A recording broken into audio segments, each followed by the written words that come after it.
revisi undang-undang itu memang didesain oleh elit-elit politik negeri ini. Oh, kalau saya bilang sih iya dong.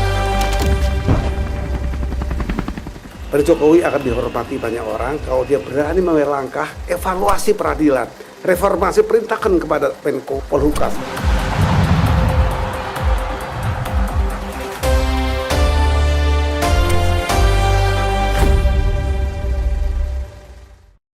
Oke, jumpa lagi di Back to BDM. Kali ini saya akan membicarakan soal dunia aktivisme, dunia politik dengan seorang aktivis yang kalau dibilang muda juga udah nggak muda, karena dia adalah boleh dibilang sebagai dedengkot di dunia aktivisme karena hampir separuh abad hidup dalam dunia aktivis yang kadang-kadang melelahkan tapi kadang-kadang juga menyenangkan. Teman saya ngobrol kali ini adalah Direktur Eksekutif Amnesty International Usman Hamid. Usman, gimana kabar? Baik. Baik ya? Terima kasih Mas Budiman. Betul ya? 25 tahun di dunia aktivis? Betul, mulai di Kontras. Mulai di Kontras? Sebelum termasuk di dunia Senat Mahasiswa. Oh, kalau di dunia Senat berapa lama? Ya itu setahun, kemudian sebelumnya lagi di unit seni budaya ya kurang lebih 2-3 tahun di saat mahasiswa, lalu ditambah 25 tahun sejak di Kontras sampai sekarang. Ya seperempat abad kurang lebih lah. Kalau tadi Mas Budiman bilang separuh abad, kalau separuh abad usia saya. Oke, seperempat abad ya, seperempat abad atau 26 atau 7 tahun ya? Ya. Apa yang nikmatnya hidup dalam dunia aktivis gitu? Kebebasan. Kebebasan? Berpikir. Kebebasan mengutarakan pendapat, kebebasan untuk mengatur hidup kita sendiri kan. Saya setiap pagi masih sempat antar anak sekolah. Kecuali kalau di luar negeri atau kecuali di luar kota gitu kan. Atau siang hari ketika ingin pulang ya pulang aja nggak apa-apa gitu kan. Apalagi sejak masa pandemi ini kan saya kira banyak fleksibilitas ya. Tapi di masa-masa kritis tentu saja mungkin di kantor bisa hampir dari pagi sampai malam seperti Mas Budiman. Atau 24 jam. 24 jam. Ada kasus-kasus berat gitu. Iya. Tapi gimana, aktivis kan butuh hidup juga ya. Jadi gimana aktivisme itu harus bisa menghidupi diri sendiri, menghidupi keluarga, gimana caranya? Wah kalau itu ada aja tuh jalan. Saya juga dulu nggak kebayang di Kontras kan karena kalau salah setelah kami jadi relawan itu kan untuk pertama kalinya digaji tahun 2000 di bulan Juli. Itu gaji pertama itu 250.000 per bulan. 250.000 gaji relawan di Kontras? Oh enggak, kalau gaji relawan per hari. Oh per hari? 12.500. 12.500 per hari? Iya. Oke. Nah ditambah dengan yang 250.000 per bulan. Per bulan? Nah itu saya kasih ke ibu saya kan. Ini gaji pertama. Ibu saya bilang, kamu kan lulusan Trisakti. Biaya sekolah, biaya kuliah mahal. Kalau ini paling cuma buat beli bumbu dapur. Tapi saya waktu itu bangga banget. Tapi setelah itu kan nggak tahu ya mengalir begitu aja. Kadang-kadang ada aja pendapatan entah itu dari band musik kan saya ada. Oh musik sebagai rocker ya? Dari mungkin kadang-kadang membuat makalah atau mengisi sebuah acara pendidikan atau hal-hal lain lah yang sekiranya datang tanpa kita duga-duga tuh gitu ya menurut saya. Sekedar cukup maksud saya. Sekedar cukup? Ya kadang-kadang kan orang tergantung pilihan gaya hidup juga kan. Saya tahun-tahun pertama menikah itu dengan istri juga ngontrak di daerah Pasar Rebo, kemudian di Matraman, di pinggir kali sebelahnya Gramedia tuh. Jadi banyak teman meledek, rumahnya kecil, tapi perpustakaannya besar. Perpustakaannya Gramedia. Perpustakaan Gramedia ya? Nah, habis itu pindah ke Rawasari, ke Seknek Cempaka Putih, lalu ada abang saya bantu saya untuk subsidi rumah di Cibubur. Baru pertama kali punya rumah itu ya Cibubur itu karena abang saya bantu gitu. Nah, bukan saya mau, waktu itu ibu saya yang resah kan. Coba ke abang saya yang paling pertama itu, ini adik kamu satu-satunya yang belum punya rumah di keluarga ini. Nah akhirnya abang saya coba bantu, saya nggak mau. Malah istri saya bilang ke ibu saya, panggilkan Umi gitu. Umi kita senang, kita bahagia, kita nggak merasa kekurangan. Tempat kecil nggak apa-apa, yang penting bisa punya kebebasan. Beda itu tempat kemarin minggu lalu saya dan istri ke Kompleks Sekretariat Negara, rumahnya Bu Ois. Rumahnya kecil, ada warungnya. Rumah kami itu yang kami tinggalin. Kan warga sana ngeliat istri saya kan, kangen Usman, kangen istri. Iya saya bilang dia kangen kembali ke hidup di sana. Jadi lebar rumahnya itu nggak lebih dari 2 meter, panjangnya kurang lebih 6 meter lah gitu, 6-7 meter gitu. Di Setnek di depan masjid itu. Kalau sekarang di Amnesty berapa penghasilan yang fix normal di sana? Ya lebih tinggi dari Pimpret Kompas lah. Tapi tetap bisa hidup dengan Bisa lah, iya. Bisa hidup. Ada aja. Bisa hidup. 25 tahun di dunia aktivis gitu. Sampai kapan akan bertahan? Nggak tahu juga saya, Mas. Saya juga kepikir gitu ya, kapan ini? Sampai kapan ini? Kan sebagai orang yang dulu ikut di gerakan mahasiswa kan kita membayangkan ada perubahan politik yang signifikan gitu ya. Entah itu masuk dalam politik gitu, apalagi beberapa kawan itu kan merasa ngapain kalau kita jatuhin Soeharto lalu sekedar jadi dosen kembali ke kampus. Harusnya merebut kekuasaan lah, menduduki kekuasaan, bertanggung jawab atas apa yang kita lakukan gitu kan. Saya juga kepikir ibu saya, ayah saya kan juga pernah berkecimpung di politik gitu. Iya, kenapa nggak berpolitik ya gitu. Tapi kok sampai hari ini saya mungkin belum berani lah untuk tidak mengatakan tidak tertarik gitu ya. Banyak partai-partai politik yang membuka kesempatan itu, bahkan beberapa mengajak saya gitu ya. Saya ingat dulu Ketua Umum Partai Demokrat Anas Urbaningrum menawarkan saya. Pak Sidarto Danusubroto, senior di PDIP, waktu itu telepon saya, habis bicara dengan Bu Mega dalam suatu sarapan siang atau makan malam, saya lupa itu. Telepon mengajak masuk.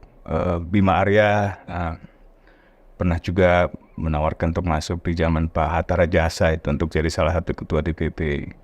Juga Pak Agung Laksono zaman Golkar, seingat saya itu juga pernah menawarkan itu. Nanti membuka diri lah. Kebetulan ibu saya juga kan dulu pernah di Golkar gitu ya.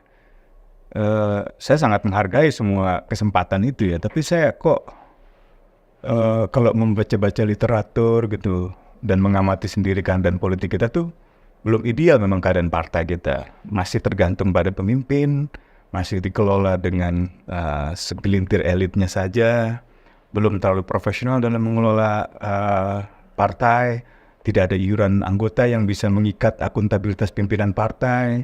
Masih tergantung pada 1-2 sumber pendana besar yang hari ini disebut-sebut oligarki. Kan? Dan secara ideologi yang jauh lebih penting saya kira di luar urusan-urusan material begitu, belum ada semacam kecocokan hati aja gitu. Dengan partai politik? Dengan partai politik gitu. Mungkin kalau ada partai politik yang punya visi misalnya untuk hak asasi manusia, untuk penyelesaian kasus pelanggaran HAM berat masa lalu, tragedi Trisakti, tragedi Semanggi, tragedi 65 gitu. Saya kira saya nggak ragu lah untuk masuk dalam partai politik yang serius gitu ya. Dan punya semacam kader-kader yang kuat gitu ya. Meskipun kalau saya cerita ini kawan-kawan di partai bilang ya kalau gitu masuk dong gitu kan. Bantu dong gitu kan. Ya, benar juga.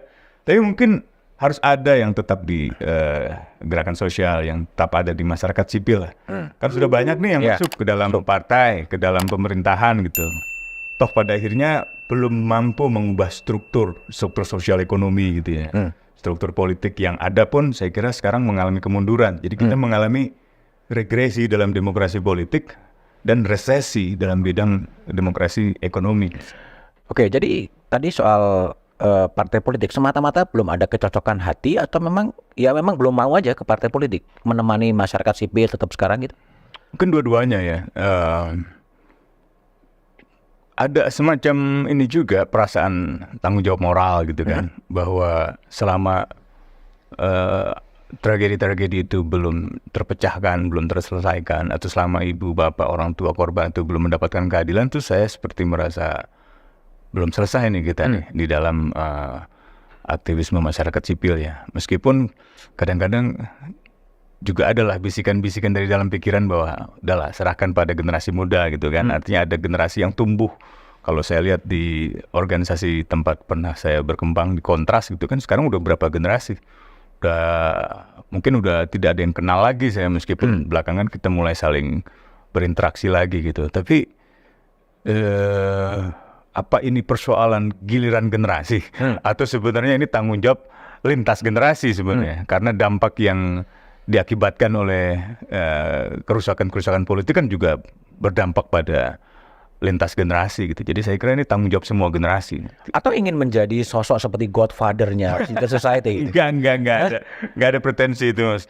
Saya dulu malah dengan beberapa kawan ya merasa setelah lulus, maksudnya setelah pensiun dari Kontras itu ada pertanyaan kan, apakah kita mau mengikuti aktivis-aktivis yang terdahulu yang sudah selesai dengan lembaganya lalu membuat lembaga baru menjadi direktur lagi gitu kan. Selesai membuat lembaga baru lagi menjadi direktur lagi seperti menjadi godfather-nya kan. Waktu itu kita berusaha jangan gitu. Dibiarkan aja dia tumbuh dengan lembaga-lembaga yang ada, biarkan kita juga mencari jalan lain untuk bisa tetap berkontribusi kan, nggak harus melalui lembaga-lembaga yang sama gitu. Nah, jadi enggak lah, saya nggak ada niat untuk begitu.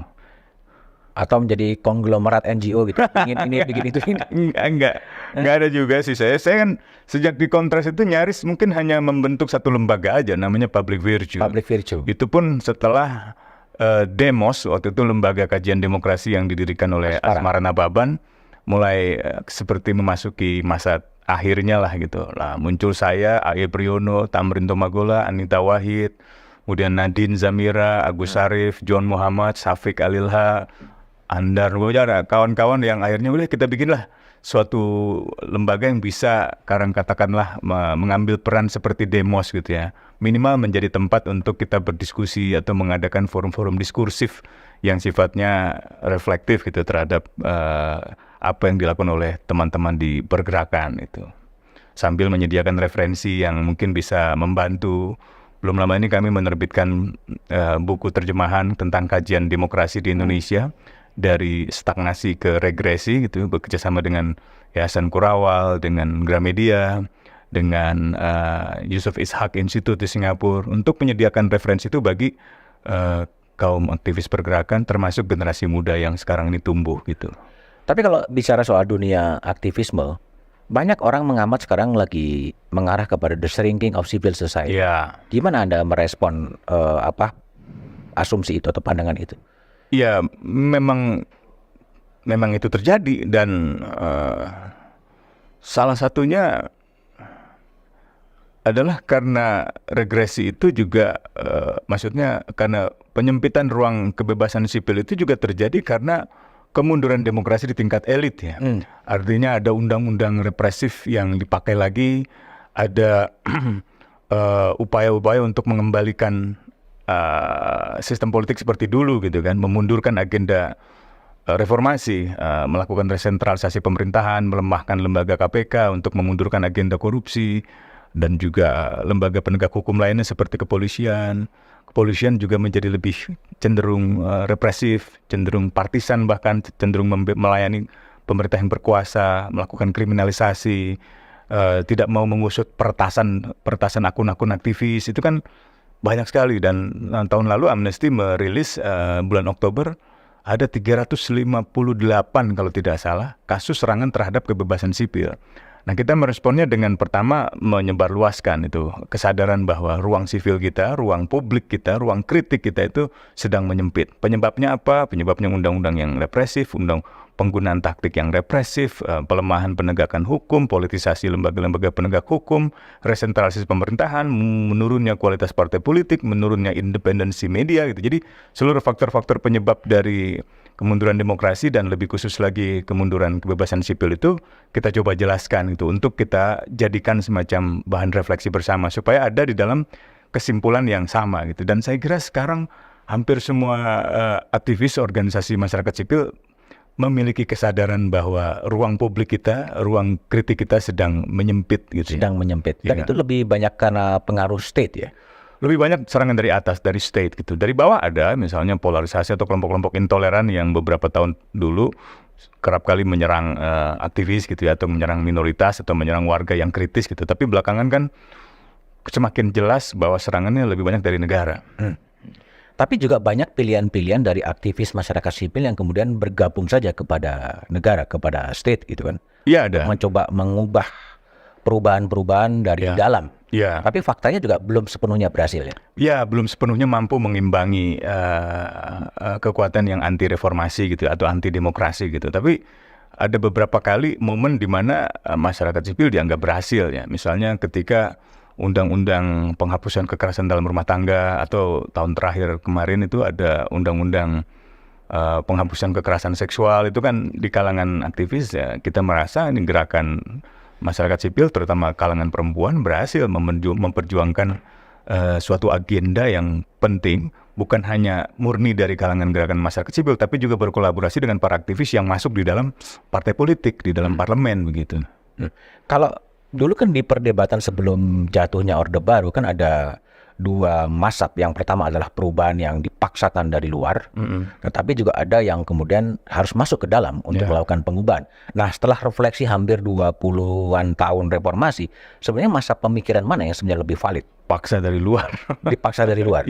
Artinya memang masyarakat harus tetap mengandalkan kemampuan mobilisasi, kemampuan protes, penggalangan massa gitu. Kalau kita lihat beberapa tahun terakhir misalnya pengesahan undang-undang hukum pidana, pengesahan undang-undang KPK itu kan berhenti karena kekuatan sipil memobilisasi diri gitu ya. Selain memang pengetahuan, hasil-hasil penelitian itu menjadi amunisi kan, tapi daya paksa itu yang akhirnya mengubah, menghentikan agenda negara, meskipun nggak bertahan cukup lama lah. Dalam tahun-tahun terakhir akhirnya disahkan juga undang-undang revisi KPK itu kan, revisi undang-undang KPK, kemudian revisi undang-undang hukum pidana. Tapi 2019 kan itu gagal, gerakan sipil berhasil itu menahan itu. Meskipun undang-undang itu berhasil akhirnya lolos, artinya kita kalah, tapi juga di sisi lain kita ada kemenangan-kemenangan lain kan. Misalnya mencegah amandemen konstitusi untuk memperpanjang masa jabatan presiden untuk ketiga kalinya. Itu kan dengan upaya-upaya itu gagal untuk dilakukan. Atau amandemen konstitusi untuk mengembalikan pemilihan langsung menjadi pemilihan yang tidak langsung di MPR. Itu juga kan gagal. Itu kan karena tekanan, karena perlawanan gerakan masyarakat sipil, karena kekuatan paksa dari luar gitu. Atau misalnya beberapa yang gejala yang terakhir ini untuk menunda pemilu gitu ya. Itu juga menurut saya pada akhirnya elit menerima tekanan itu. Oke, kita akan menggelar pemilu tanpa ditunda. Kita akan menggelar pemilu tepat waktu gitu. Jadi menurut saya adalah hal-hal yang mestinya disyukuri lah gitu. Itu semata-mata karena memang kekuatan mobilisasi masyarakat sipil, atau juga kemudian partai politik yang harus berkompromi dengan tekanan yang cukup kuat dari kombinasi antara keduanya. Juga ada friksi kan di dalam elit kan, di dalam negara gitu kan. Dan nggak selamanya dia monolitik. Kadang-kadang ada pertarungan-pertarungan di antara mereka sendiri untuk memperebutkan sumber-sumber politik atau sumber-sumber ekonomi, atau konstelasi yang berubah gitu ya. Komposisi siapa yang berkoalisi dengan pemerintah yang berkuasa dan siapa yang kemudian beroposisi itu kan berubah-berubah juga sepanjang sepanjang waktu berjalan gitu. Dan kalau kita lihat coraknya kan antara corak pemerintahan yang memang diisi oleh partai-partai politik yang kartelistik gitu ya. Kartelistik dalam arti sebenarnya mereka tuh nggak bersaing, nggak ada juga perbedaan ideologi di antara mereka gitu. Tetapi mereka membangun semacam aliansi yang kolusif gitu ya, untuk sama-sama mengeruk kekayaan negara gitu, atau kekayaan nasional gitu, melalui penguasaan pos-pos politik itu gitu. Nah ini yang menurut saya seringkali membuat mereka di antara mereka sendiri kan bergesekan gitu. Bahkan di antara para oligark gitu kan, itu juga bergesekan, sehingga agenda-agenda tertentu yang semula menguntungkan mereka secara bersama karena mereka terpecah, akhirnya di antara mereka juga nggak setuju untuk melanjutkan agenda itu. Misalnya perpanjangan masa jabatan yang ketiga kali untuk Presiden Jokowi. Itu kan mereka yang mungkin punya kepentingan pada proyek Ibu Kota Nusantara, atau misalnya punya proyek Belt and Road gitu kan. Itu semuanya ingin mendorong ke arah sana gitu ya. Tapi ketika di tengah jalan terjadi perpecahan koalisi, akhirnya mereka ikut dengan gerakan sipil kan, dengan gerakan masyarakat sipil, dalam arti menolak penundaan atau menolak masa jabatan presiden diperpanjang untuk yang ketiga kalinya gitu. Jadi perpecahan-perpecahan di antara koalisi-koalisi besar itu juga sangat tergantung kepada isunya ya. Pada isunya. Tidak akan terus akan permanen ya. Betul. Artinya kan ya berubah-ubah tergantung kepada isu, tergantung kepada kepentingan yang ada. Ya, ambil contoh salah satu kenapa Jokowi misalnya dan kelompok pendukungnya ingin memperpanjang masa jabatan presiden untuk yang ketiga kalinya kan karena mungkin dia tidak melihat kecocokan dengan calon-calon presiden yang dimunculkan oleh partainya sendiri sebagai penggantinya. Mereka nggak yakin bahwa agenda-agenda ekonomi yang mereka sudah bangun akan dilanjutkan misalnya gitu. Itu kan akhirnya terjadi merapuhkan kekuatan politik mereka sendiri gitu kan. Kalau kita lihat sekarang ini juga orang partai-partai politik yang semula berkoalisi sekarang kan berseberangan, berbeda pilihan berdasarkan dukungan dan afiliasi kepada calon presiden gitu. Nah, meskipun nanti setelah pemilu dugaan saya kartelisasi partai itu kembali terjadi gitu ya. Jadi persaingan-persaingan yang sekarang ini terjadi sebenarnya hanya bersifat sementara saja. Sampai ada yang menang, lalu yang kalah pun akan merapat ke sana untuk sama-sama mengeksploitasi sumber-sumber Seperti yang negara. terjadi pada 2019. Seperti yang terjadi pada 2019. Artinya di 2024 pun bukan tidak mungkin itu terjadi kembali. Bukan tidak mungkin, karena belum ada perubahan signifikan yang misalnya secara ideologis gitu. Belum ada tuh platform partai yang secara ideologis berbeda sama sekali, belum ada. Dan itu diakui. Termasuk platform dari bakal calon presiden. Apalagi itu masih terkesan teknokratik gitu kan. Meskipun mulai ada nih forum-forum seperti kemarin debat di UGM, mulai ada usaha untuk memfasilitasi adu gagasan gitu kan oleh Najwa Shihab. Di Kompas juga kan saya kira Mas Budiman dan Mas Kwidi juga menggelar forum-forum di mana adu kebijakan, adu gagasan, adu platform itu bisa dibicarakan itu. Nah itu yang mungkin perlu didorong ke depan. Artinya kalau memang kita berkaca pada kepentingan atau pengalaman tahun 2019, seharusnya juga tidak harus terlalu baper ya, mendukung orang secara berlebihan, membenci orang secara berlebihan, karena pada saatnya nanti mereka juga akan bersanding juga sebenarnya. Iya, pada akhirnya nanti kita nggak akan bisa membedakan mereka secara ideologi, secara kebijakan ya. Meskipun saya berharap adalah perbedaan ideologi itu dalam arti pertarungan gagasan gitu ya, secara sehat gitu tentu saja gitu. Pertarungan visi, bagaimana mau membangun keadilan sosial, bagaimana mau membangun kehidupan yang bersendikan kemanusiaan yang adil dan beradab, bagaimana membangun persatuan di Papua yang lebih berperikemanusiaan, menredistribusi keadilan sosial. Itu kan perlu diperdebatkan. Secara ideologi mungkin beda-beda antara yang menganut ideologi pasar gitu ya, dengan ideologi pasar sosial atau ideologi sosialis, itu kan juga pasti beda-beda gitu. Sekarang hampir 150 hari menjelang pemilu dan itu juga belum kelihatan sebenarnya ideologi dari masing-masing bakal calon presiden. Belum. Ada kesan-kesan membedakan calon-calon presiden itu berdasarkan subkultur. Oh, yang satu nasionalis, yang satu agamis gitu kan, religius gitu. Tapi tidak lebih dari sekedar pelekatan identitas itu saja. Belum memperlihatkan apa lalu kebijakan nasionalis, kebijakan kaum nasionalis dan kebijakan kaum agamis misalnya gitu. Itu juga belum kelihatan gitu. Dalam soal keadilan sosial, dalam soal sumber daya alam, dalam soal korupsi lingkungan, dalam soal penyelesaian pelanggaran HAM berat itu belum kelihatan. Tapi di kalangan partai politik itu pun nggak ada pembeda juga kan, semuanya bekerja untuk rakyat, semuanya meminta suara dari rakyat, tapi platformnya nggak ada yang membedakan sama sekali sebetulnya. Nggak ada. Nah ini yang akhirnya membuat masyarakat nggak punya pilihan yang nyata, nggak punya real choice di dalam ballot box itu, di dalam kotak suara itu.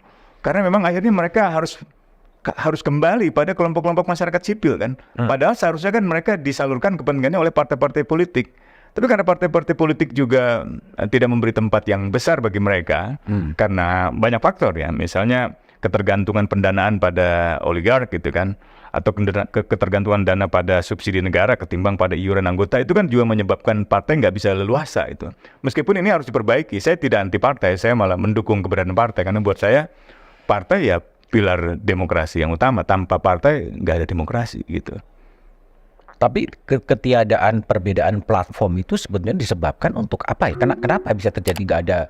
Karena nggak ada visi yang benar-benar dikembangkan di dalam partai, tidak ada kepemimpinan yang berdasarkan visi, tidak ada pengelolaan rekrutmen yang berdasarkan visi, pendidikan kader yang misalnya aktivis-aktivis partai itu kan harus aktivis yang bukan hanya misalnya partai PDI gitu ya, bukan hanya dia memahami pandangan-pandangan Soekarno dan bisa mengartikulasikan pandangan-pandangan Soekarno, tapi juga ia bisa katakanlah berkembang secara karir gitu ya, dari mulai ranting sampai di tingkat pusat gitu. Nah, ketika ada dalam kontestasi elektoral, mestinya ia diberi kesempatan untuk bisa ikut dalam kontestasi itu. Nah, yang seringkali terjadi, ada orang yang tiba-tiba nggak pernah berakar di dalam partai itu, tiba-tiba menjadi calon gubernur atau calon bupati gitu, dari partai tersebut misalnya. Ini saya nggak bicara PDIP saja, tapi hampir semua partai begitu gitu. Nah, itu yang harus diperbaiki menurut saya. Jadi harus membangun partai kader ya. Selain memang dukungan massa sangat penting untuk kemampuan mobilisasional, tapi pendidikan kader itu sangat penting untuk mengembangkan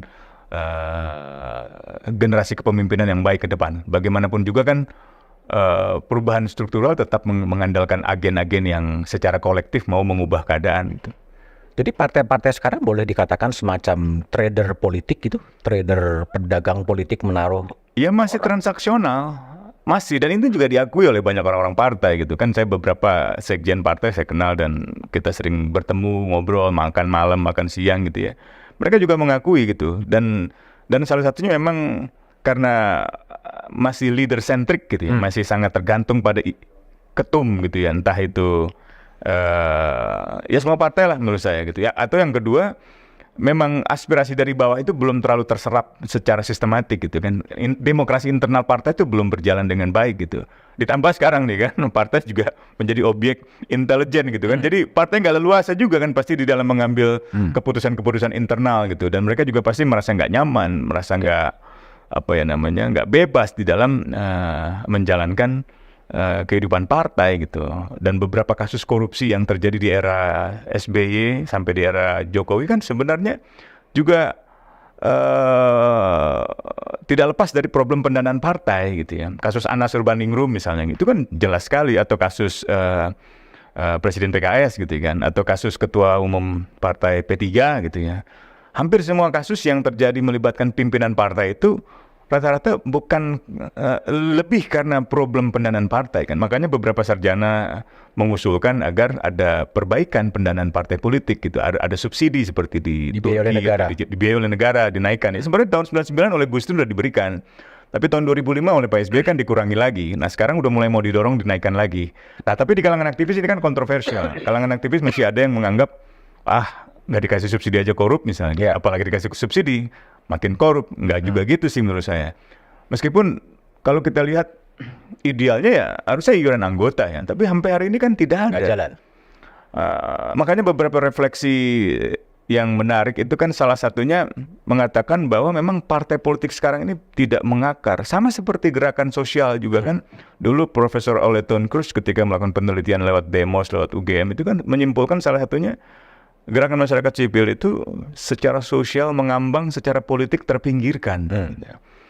Partai-partai juga mengalami hal yang sama, secara sosial mengambang, secara politik bahkan terpinggirkan oleh pengambilan keputusan yang sangat elitis itu. Ya, itu yang mungkin ke depan harus dijadikan agenda bersama ya. Menurut saya harus ada perubahan bersama antara kelompok-kelompok gerakan sosial dan kelompok-kelompok politik. Nah dulu waktu ada riset awal tahun 2000-an itu, salah satu refleksinya kan yang pertama menyimpulkan bahwa untuk mengatasi problem gerakan sipil yang terpinggirkan secara politik dan mengambang secara sosial ya harus masuk politik gitu kan, supaya nggak marginal lagi, atau harus membangun kekuatan masyarakat ya, membangun pengorganisasian masyarakat supaya kekuatannya juga besar gitu. Tapi ada juga yang mengatakan bahwa tidak harus masuk ke dalam politik, cukup bagaimana menggabungkan antara kekuatan politik yang progresif dengan kekuatan politik yang progresif juga di dalam gerakan sosial. Ini kan dulu pernah terjadi. Tahun 90-an saya kira gerakan mahasiswa yang tumbuh ketika itu terhubung dengan partai-partai politik yang meskipun secara formal bukan oposisi, tapi orang-orang partai politiknya kan sangat reformis ya. Di PDIP ada Abersan Sihaloho misalnya gitu kan, ada Rifka Ciptaning gitu, ada Haryanto Taslam yang sempat diculik gitu kan. Dan itu bertemu dengan mahasiswa-mahasiswa yang memang mengorganisir, Herman Hendrawan, Bimo Petrus Anugrah gitu. Bertemu juga dengan tokoh-tokoh intelektual yang nggak punya massa, tapi punya pengetahuan yang baik kayak Marsilam Simanjuntak, Ali Sadikin gitu ya, mantan pejabat, mantan gubernur, mantan jenderal, tapi punya komitmen yang progresif gitu. Atau bertemu lagi dengan kelompok-kelompok LSM seperti di YLBHI gitu dan mahasiswa. Jadi kekuatan mobilisasi mahasiswa, kekuatan LSM seperti LBH dan seterusnya, kekuatan tokoh-tokoh individu seperti Ali Sadikin, Marsilam, Gus Dur dulu, ditambah dengan orang-orang yang berkomitmen di dalam partai politik terhadap agenda reformasi, itu yang akhirnya mendorong perubahan besar itu. Nah, tanpa ada kombinasi kekuatan itu saya ragu itu. Koalisi sebenarnya ya. Iya, Koalisi dari aliansi ya. Aliansi. oposisi berdasarkan agenda. Misalnya turunkan Soeharto, berantas KKN, cabut dui fungsi ABRI gitu kan, desentralisasi pemerintahan gitu. Atau tegakkan supremasi hukum, hapuskan daerah operasi militer. Itu kan Iya, iya. agenda-agenda yang sekarang ini belum terbentuk lagi. Belum terbentuk lagi. Gitu. Tapi jangan-jangan masyarakat sipil juga tidak bisa menentukan agenda-agenda priority yang dia. Bisa jadi Mas, karena ini ada sedikit paradoks ya. Di satu sisi kita punya alat komunikasi yang begitu canggih gitu, yang sebenarnya bisa memudahkan kita untuk berkonsolidasi kan, bukan hanya berinteraksi tapi berkonsolidasi. Tapi pada saat yang sama, kemudahan fasilitas teknologi itu juga membuat kita cenderung Asosial ya. Atau Bukan. alienasi ya. cenderung apa namanya? Ya udah kita komunikasi online aja, nggak perlu ketemu kan. Jadi ada kecenderungan seperti itu, dan saya mungkin karena tipe old school ya, cenderung ingin bernostalgic juga kan untuk bertemu, membahas agenda secara bersama, ditambah dengan intrusi negara di ruang kebebasan sipil kan lagi menguat gitu. Jadi kalau hanya diatasi dengan pertemuan-pertemuan online saya kira nggak cukup gitu. Pertemuan online mudah didisrupsi, mudah diganggu, mudah diretas gitu. Mudah diganggu lah. Kalau ngomong partai politik Usman, itu kan Iya. banyak partai politik, ada juga partai politik yang sangat spesifik ya. Misalnya partai buruh. Oh ya. Ya itu kan sebenarnya sangat spesifik, tentunya asumsinya kan mereka memperjuangkan kaum-kaum bekerja gitu. Ya, Kenapa ini tidak tumbuh dan cukup mendapatkan suara dari publik? Mungkin karena sudah terlanjur diasosiasikan secara negatif gitu ya. Nah, kekuatan buruh sebenarnya sangat kuat di tahun 50-an, 60-an gitu kan, terutama melalui partai komunis gitu ya, atau melalui partai sosialis gitu. Tapi setelah era Orde Baru, indoktrinasi anti komunisme itu sedemikian rupa sampai menciptakan pandangan yang negatif terhadap kaum buruh itu. Entah karena mereka dianggap sering menimbulkan kemacetan karena aksi-aksi besarnya gitu ya. Entah karena bias kelas, menurut saya itu juga terjadi gitu. Dan beberapa kali ini disesalkan oleh Profesor Fedi Hadis kan, karena dia merasa sayang sekali kelas buruh di Indonesia itu nggak berfungsi secara optimal gitu. Dan padahal untuk merubah struktur ekonomi politik Indonesia ya perlu kelas pekerja kan gitu. Perlu desakan, gerakan dari kelas pekerja gitu. Nah, sekarang sebenarnya struktur politik formalnya sudah mulai memberikan kesempatan ini. Ini percobaan yang menarik juga. Apakah nanti 2024 Partai Buruh punya kursi nih? Kalau punya kursi itu menarik, akan sedikit menambah nuansa yang selama ini hanya ada kutub nasionalis, kutub agama gitu ya. Mungkin kalau buruh ini bisa berkembang gitu ya, katakanlah menumbuhkan bibit-bibit baru lagi tentang demokrasi sosial yang baru, tentang sosialisme atau tentang kesejahteraan buruh, keadilan sosial, itu mungkin akan menjadi kekuatan yang apa ya istilahnya tuh, yang menjanjikan di masa depan gitu ya. Karena orang mungkin sudah cukup frustasi kan dengan partai yang ada ini. Kalau kita lihat tingkat kepercayaan masyarakat terhadap partai kan rendah banget. Rendah banget. Paling rendah.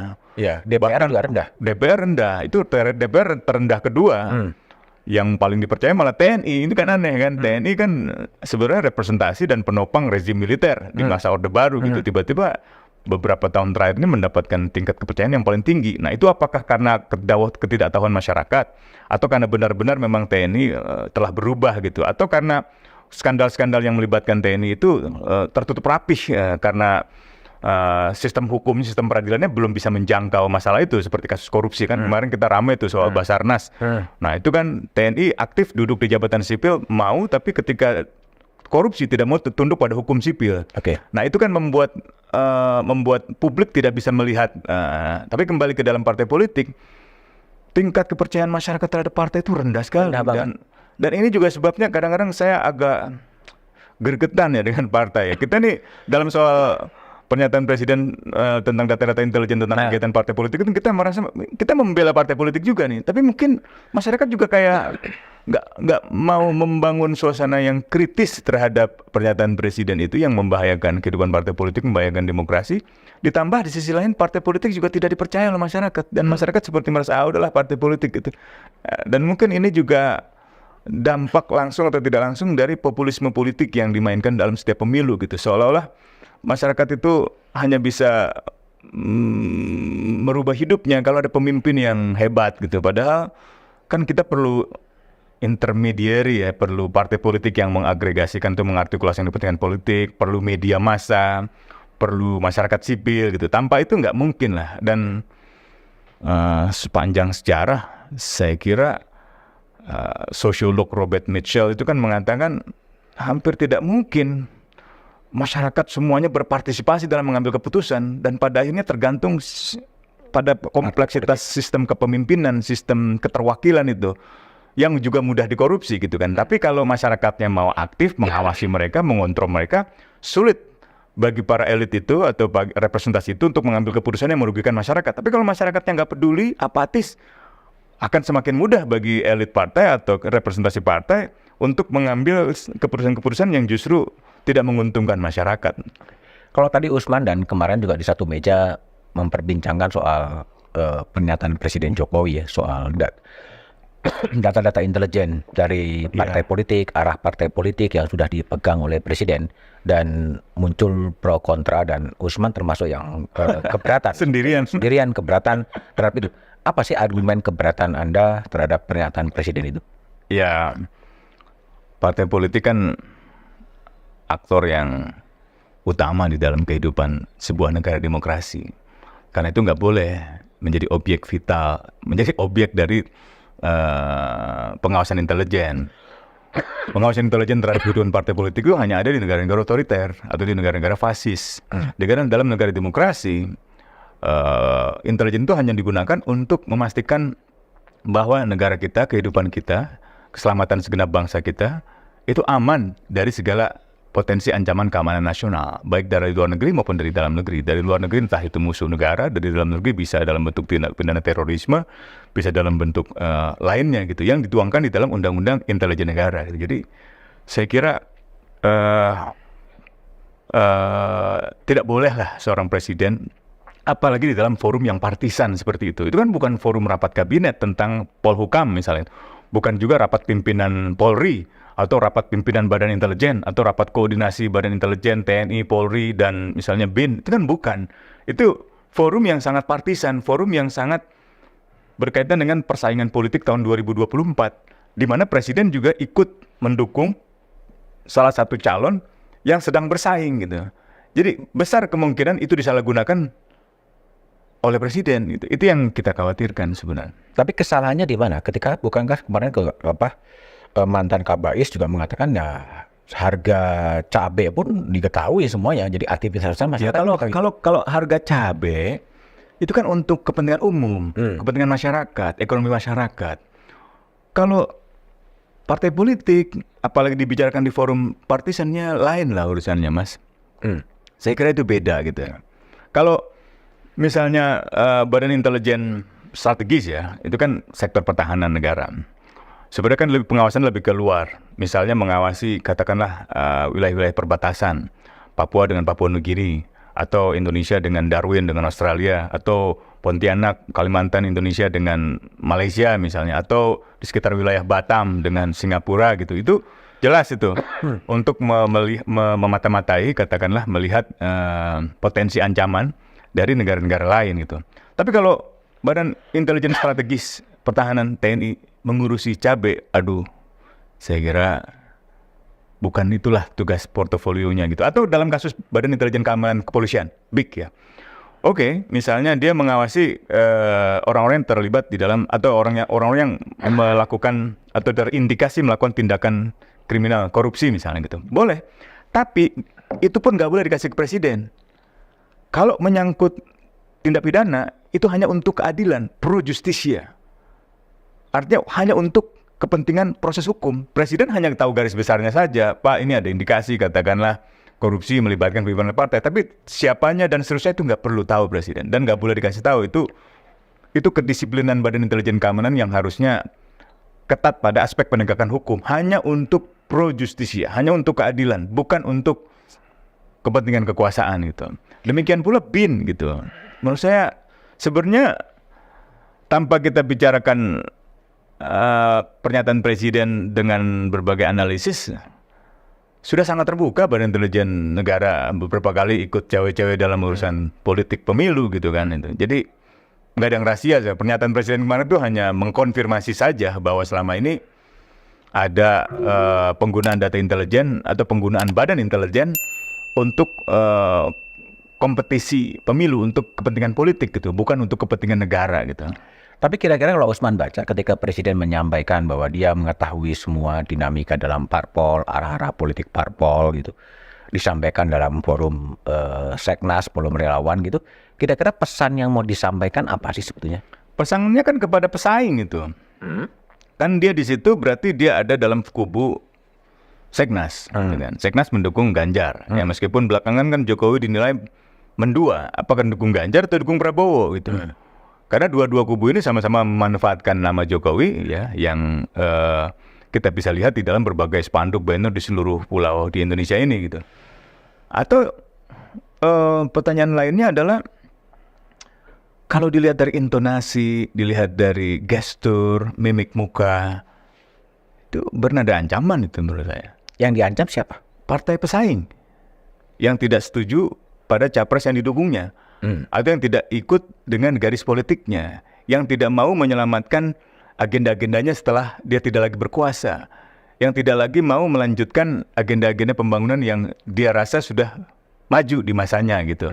Tidak ada yang mau menjamin dinasti politiknya gitu. Atau itu terlihat sekali dalam kasus anaknya yang wali kota Solo itu kan. Itu juga cenderung membuat bukan hanya badan intelijen terpolitisasi, tapi juga bisa berpotensi disalahgunakan oleh presiden gitu. Dan ini kan bukan barang baru, di banyak penggalan sejarah atau di perbandingan negara-negara lain juga terjadi itu penyalahgunaan intelijen untuk kepentingan-kepentingan politik gitu, seperti skandal Watergate di Amerika atau dalam kasus sejarah Indonesia menurut saya yang paling kentara itu di masa Syahrir ketika memimpin menjadi Perdana Menteri, itu kan bertentangan dengan kelompoknya Tan Malaka di dalam koalisi oposisi itu.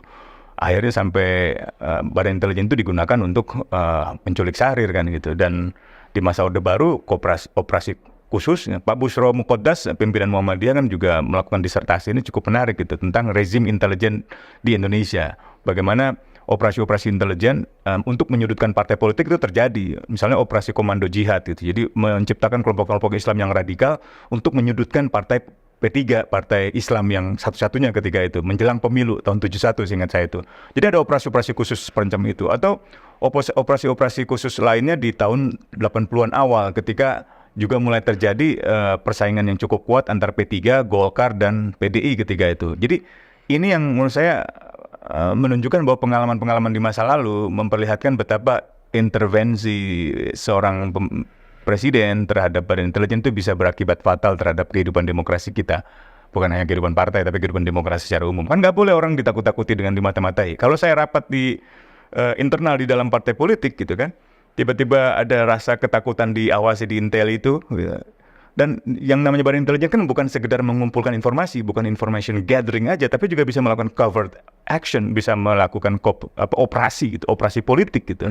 Itu yang juga diingatkan oleh Gubernur Lemhanas kan, Andi Wijayanto. Bahkan Andi mengatakan jangan sampai terjadi Watergate skandal gitu. Meskipun dia mencoba lebih diplomatik dengan mengatakan ya presiden mestinya tahulah batas-batas itu gitu. Mungkin kan kalau presiden tahu semua informasi apa yang terjadi di Republik ini kan sangat wajar ya. Dia punya semua perangkat, tapi problemnya kan kemudian dikemukakan bahwa saya tahu semuanya kepada publik itu gitu. Sehingga pengungkapkan kepada publik inilah yang kemudian kalau dia diam saja kan sebenarnya nggak no issue kan sebetulnya. Ya kalau di dalam dunia intelijen kan begitu, sepanjang nggak diketahui nggak ada yang salah kan. Kalaupun ketahuan ya nggak diakui akhirnya. Ada mekanisme namanya agent disposal.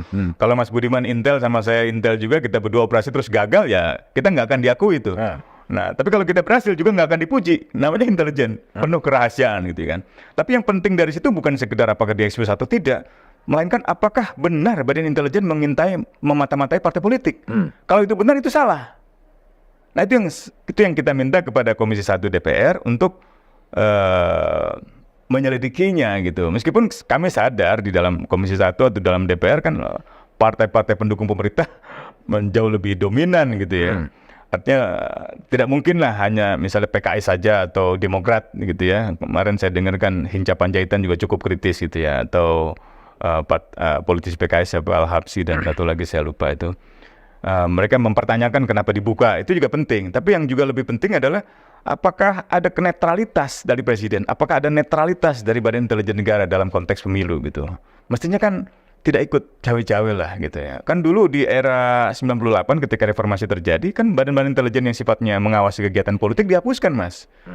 Badan intelijen di ABRI, BIA waktu itu, atau di BAKIN, nah itu kan dihapuskan. Mestinya udah nggak boleh ada lagi. Di polisi juga nggak boleh ada lagi. Ini kan kalau yang di kepolisian itu warisan dari zaman polisional kolonial Belanda, di mana Belanda menaruh badan khusus di dalam kepolisian untuk sekaligus mengawasi gitu pergerakan kaum anti kolonial, mulai dari Budi Utomo, Serikat Islam, PKI, PNI gitu ya, NU gitu, yang melawan kolonial Belanda atau melawan kolonial Jepang ketika itu diintel-inteli oleh badan intelijen khusus gitu. Itu yang nggak boleh menurut saya itu.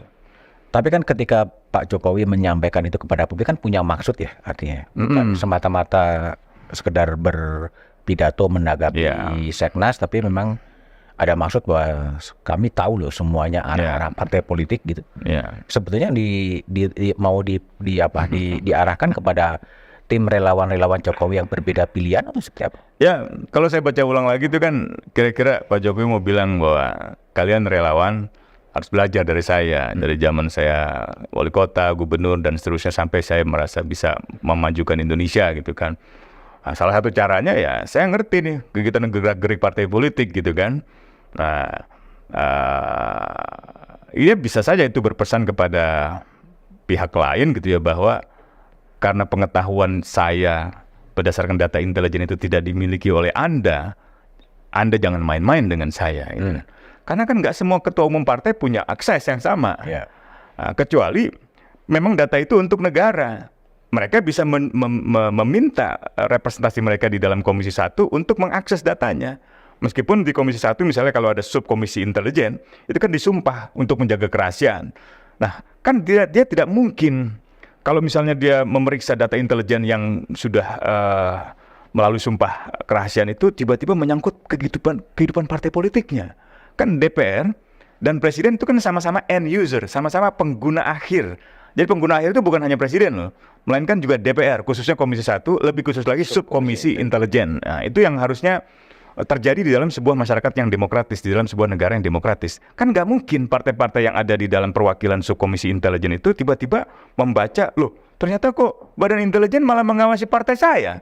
Itu nggak mungkin, itu nggak logis. Dari segi itu aja, menurut saya persoalannya bukan sekedar apakah itu diungkapkan di forum partisan politik, tapi juga apa benar badan intelijen digunakan untuk memata-matai kehidupan partai politik. Kalau benar itu yang salah, itu bermasalah, itu yang perlu diteliti. Nah, saya nggak mau mendahului DPR, tapi sebaiknya DPR mengambil langkah-langkah itu gitu. Kalau kita mau membangun kultur yang lebih demokratis dan mengawasi badan-badan intelijen, mengawasi badan-badan keamanan. Beberapa kajian demokrasi tentang Indonesia kan menunjukkan bahwa salah satu kemunduran demokrasi Indonesia itu terjadi karena melemahnya kualitas partai politik, melemahnya lembaga penegakan hukum, melemahnya pemberantasan korupsi, dan sekarang mungkin ditambah dengan melemahnya fungsi-fungsi badan intelijen yang non politis gitu, malah jadi lebih politis sekarang, lebih rentan disalahgunakan. Ini yang nggak boleh menurut saya. Pokoknya itu pesan kita sebenarnya sih. Kita nggak ada maksud untuk bikin keramaian juga, sekedar untuk mengingatkan bahwa di dalam sebuah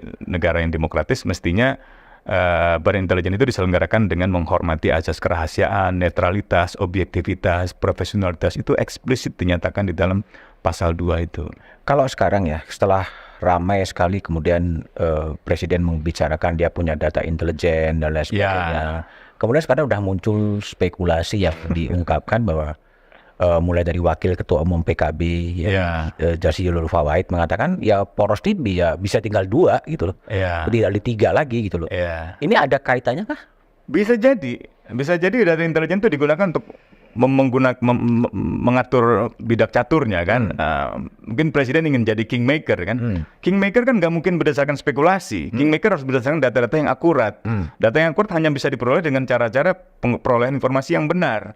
Memang secara teoretik intelijen itu bisa mengambil data terbuka, ya malah secara teoretik itu misalnya 65% data terbuka dari survei dan lain sebagainya, lalu 25% dari data-data yang sifatnya diperoleh oleh intelijen sendiri, dan sisanya 15% itu bisa dari cara-cara yang tidak sah kecuali mendapatkan otorisasi pengadilan, misalnya penyadapan gitu ya. Nah, dalam kasus itu tidak mungkin seorang presiden, misalnya kalau mau menjadi kingmaker dalam menentukan siapa pemenang pemilu tanpa menggunakan data intelijen itu. Tapi cara menggunakan data intelijen itu sendiri sudah salah gitu. Seharusnya ini dipersoalkan. Itu kan yang mau dilakukan oleh Nixon. Nixon mau memperpanjang kekuasaannya di Amerika dengan cara memata-matai Partai Demokrat gitu ya. Marah lah itu semua orang. Partai Republikan juga banyak yang marah gitu. Sampai akhirnya berujung dengan impeachment dia. Meskipun bukan sekedar data-data kegiatan partai politik, ada banyak intervensi lain lah melalui badan intelijen di Amerika ketika itu. Nah, kembali ke dalam kasus Indonesia, menurut saya Presiden Jokowi sekarang itu sangat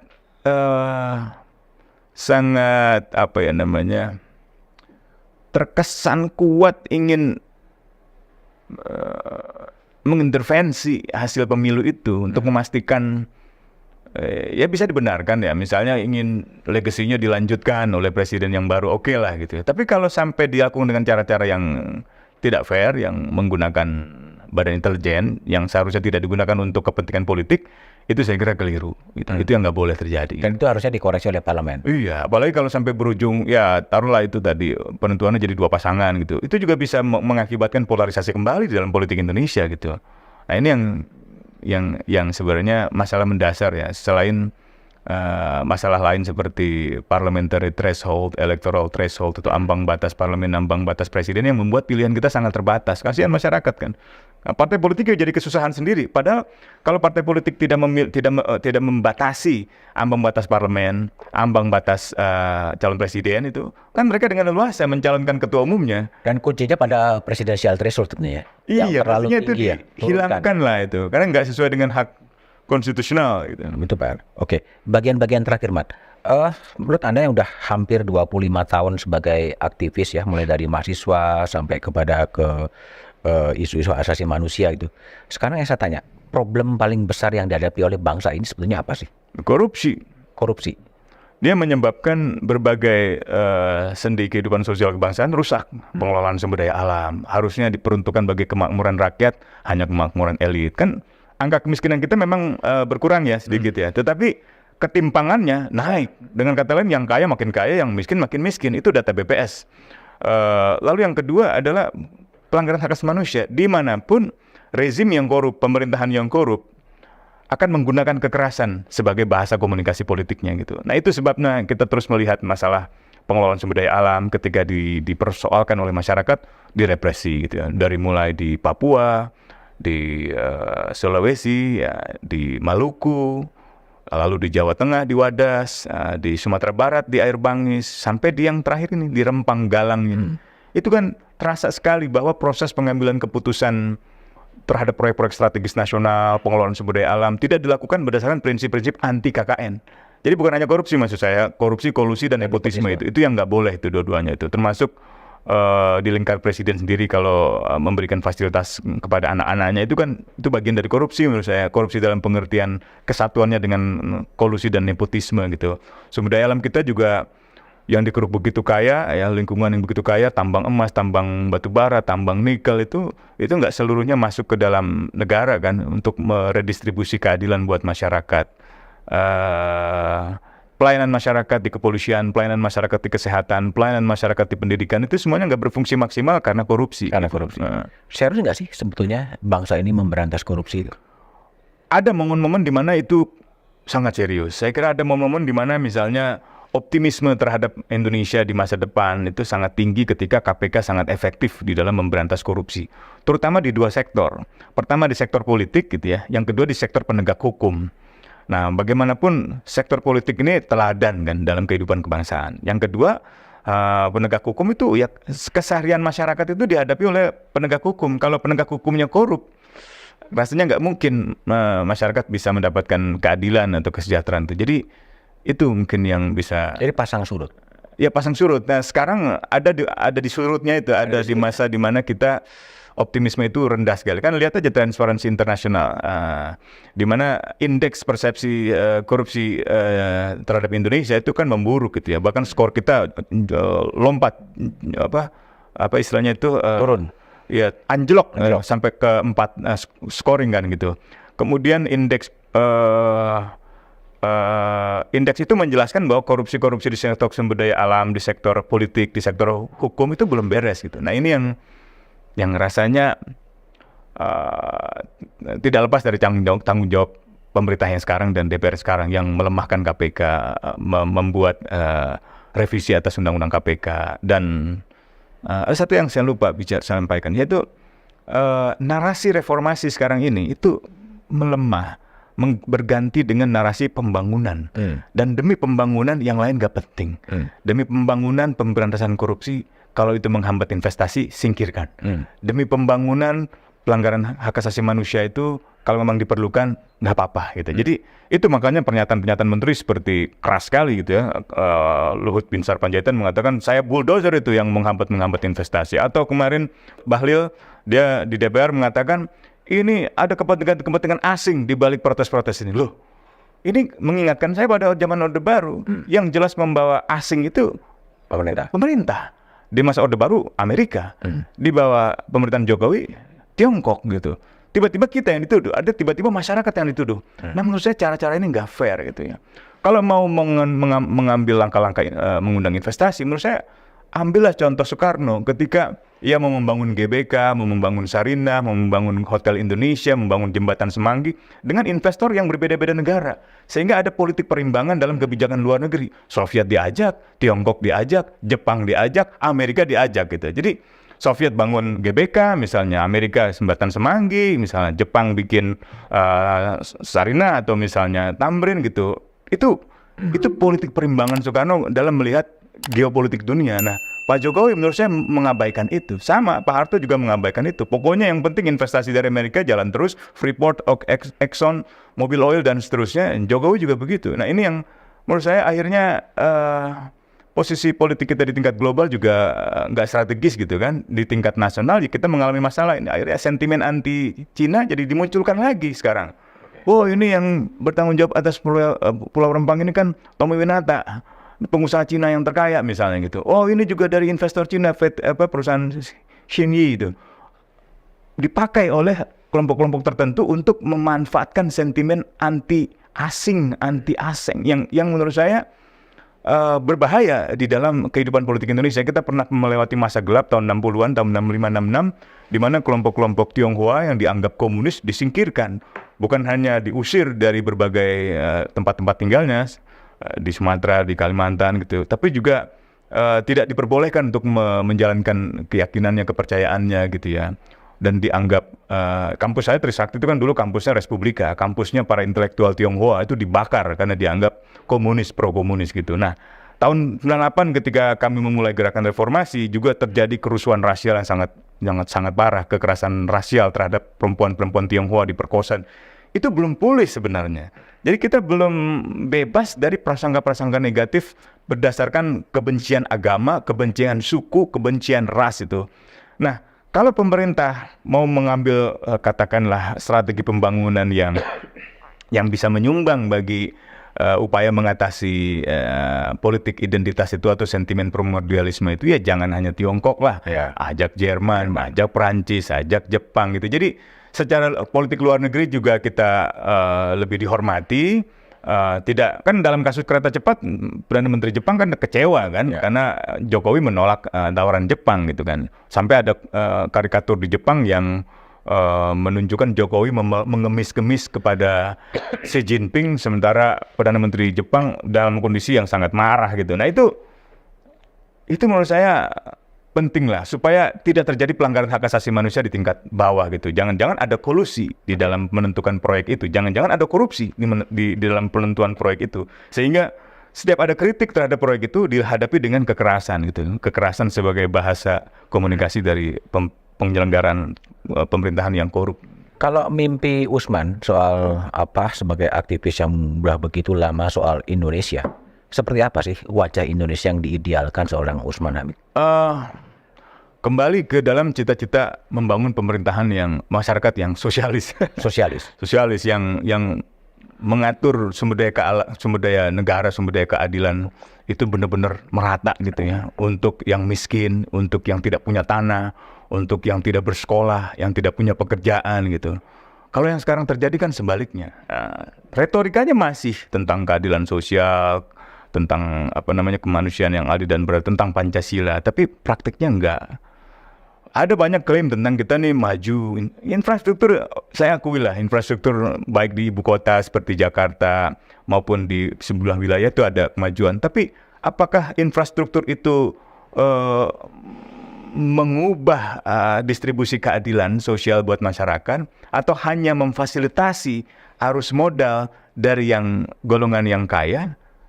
Rasanya belum. Itu. Nah, saya membayangkan ke depan tuh kita masih bisa lah mencapai tujuan-tujuan masyarakat yang sosialis itu, yang setara, yang menghormati sesama tanpa membedakan suku, agama, ras, menghormati hak asasi manusia, menghormati kebebasan, dan memastikan ada redistribusi keadilan itu bagi masyarakat yang miskin gitu ya, sehingga ketimpangan tidak seperti sekarang ini. Angka kemiskinan aja sebenarnya masih tinggi kan sekarang, 26 juta, 9% lebih. Itu yang dengan ukuran yang sekarang ya. Kalau ukurannya bisa dirubah ya bisa nambah lagi. Lalu angka ketimpangan makin tinggi. Ini makin jauh dari cita-cita masyarakat sosialis Indonesia itu. Kalau masyarakat yang agraris diterjemahkan ke dalam negara lain, kira-kira seperti apa? Ya SOSDEM jadinya ke Nordic ya, ke Skandinavia. Itu welfare state. Kenapa? Welfare state. Welfare state, arah ke sana memang. Jadi SOSDEM. Tapi dengan pajak yang tinggi. Pajak yang tinggi. Sebenarnya nggak apa-apa kan. Kalau kita mau menerapkan pajak, asal pajak kepada orang-orang yang memang memiliki sumber kekayaan alam yang tinggi, gitu, membatasi kepemilikan tanah. Sebenarnya undang-undang agraria kita sangat sosialis. Undang-undang agraria kita membatasi kepemilikan tanah bagi seseorang yang kaya itu maksimal seingat saya 25 hektar. Sementara bagi yang miskin minimal, petani miskin itu nggak boleh gurem, nggak punya tanah. Minimal dia harus punya tanah 5 hektar. Oke. Itu undang-undang semacam itu. Cuman undang-undang semacam itu yang hancur kan dengan undang-undang penanaman modal asing, undang-undang kehutanan tahun 67, 68, terus di masa Orde Baru. Hilang itu watak sosialisme di dalam sistem sosial ekonomi masyarakat, di dalam sistem hukum kita gitu. Bahkan kalau kita lihat lambang hukum dan keadilan kita, dulu ini catatannya Pak siapa namanya sih ini? Aduh, saya lupa kok. Indonesianis, bukan Indonesianis. Danlev mengamati ternyata tahun 50-an akhir itu lambang keadilan Indonesia yang semula Dewi Keadilan, artinya menutup mata, memegang pedang hukum keadilan dan tidak membeda-bedakan orang, itu berubah menjadi pohon beringin gitu. Dan di situ keadilan tidak lagi dalam kesetaraan, melainkan di dalam suatu relasi yang atas bawah, patronase gitu. Nah, ini yang saya kira harusnya diubah ke depan menjadi masyarakat yang benar-benar setara gitu ya. Kalau kita konsisten memilih republik kan mestinya kesetaraan warga, penghormatan martabat manusia, penegakan hukum itu menjadi sendinya. Oke, kapan masyarakat sosialis yang diidamkan oleh Usman ini bisa tercapai?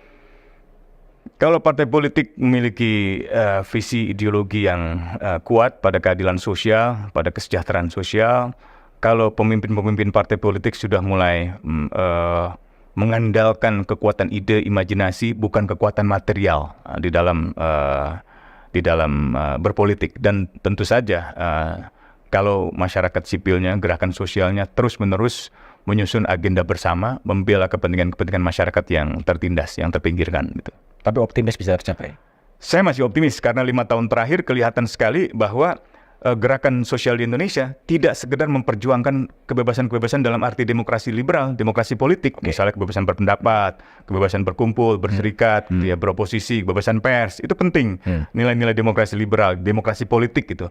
Tapi mereka juga membawa isu-isu reforma agraria, naikkan upah buruh, lindungi tanah petani, lindungi tanah-tanah adat, itu kan isu-isu demokrasi sosial, isu-isu sosialis sebenarnya. Jadi ada bibit-bibit gerakan SOSDEM yang baru di Indonesia gitu. Jadi kalau Profesor Ole Thornkers di Swedia mengatakan Indonesia masih dalam proses pencarian untuk menemukan demokrasi sosial di Indonesia, mungkin tahun-tahun ini kita udah mulai melihat bibit-bibitnya di tingkat bawah ya. Kalau di tingkat atas ini yang terjadi cenderung mengalami kemunduran, mengalami kemerosotan, mengalami regresi gitu. Nah mudah-mudahan kalau ada kesadaran di dalam partai-partai politik untuk menjaga jarak dengan ketergantungan pada material dari kelompok-kelompok oligarki, ada kesadaran di dalam gerakan masyarakat, di dalam masyarakat tidak lagi anti partai, tapi mau mendukung partai, mau memperbaiki partai politik, bukan mustahil cita-cita itu bisa terwujud. Oke, thank you Usman, terima kasih.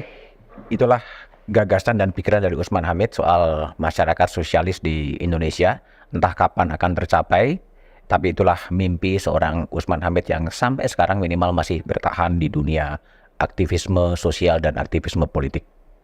Jumpa lagi di Back to BDM edisi berikutnya. Revisi undang-undang itu memang didesain oleh elit-elit politik negeri ini. Kalau saya bilang sih iya dong. Pak Jokowi akan dihormati banyak orang kalau dia berani mengambil langkah evaluasi peradilan, reformasi perintahkan kepada Menko Polhukam.